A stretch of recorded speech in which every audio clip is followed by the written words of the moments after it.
20 ka boxes gikan sa Cebu sa Bohol nga nga nakuha na sila, na audit na sila, no, na they were subjected to the random manual audit.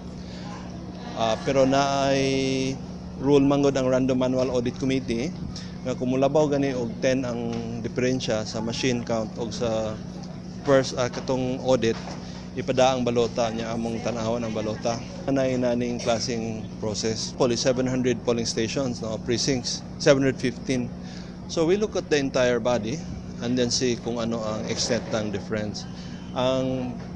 Kung may difference, amo na siyang i-report sa COMELEC at saka sa Congress. Unya among naami recommendations. Remember humana ang election, no, na proclaim na ang mga kandidato.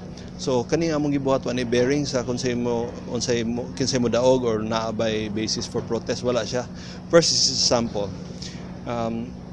So whatever we have here is a component of the bigger number. We cannot conclude from whatever.